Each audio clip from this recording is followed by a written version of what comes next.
بسم الله الرحمن الرحيم ذلك ومن يعظم شعائر الله فإنها من تقوى القلوب لكم فيها منافع إلى أجل مسمى ثم محلها إلى البيت العتيق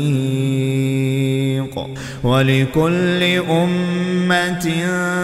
جعلنا منسكا ليذكروا اسم الله على ما رزقهم من بهيمة الأنعام فإلهكم إله واحد فله أسلموا وبشر المخبتين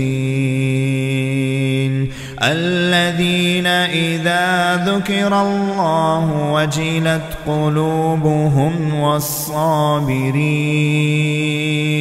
والصابرين على ما أصابهم والمقيم الصلاة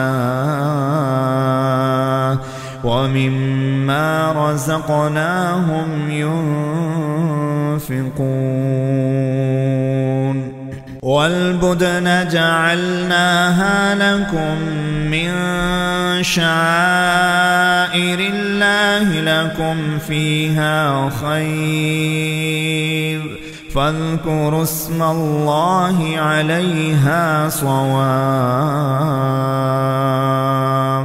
فإذا وجبت جنوبها فكلوا منها وأطعموا القانع والمعتر كذلك سخرناها لكم لعلكم تشكرون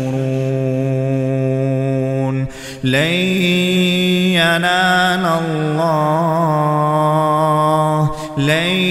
ينال الله لحومها ولا دماؤها ولكن يناله التقوى منكم كذلك سخرها لكم لتكبروا الله على ما هداكم وبشر المحسنين إن الله يدافع عن الذين آمنوا إن الله لا يحب كل خوان كفور.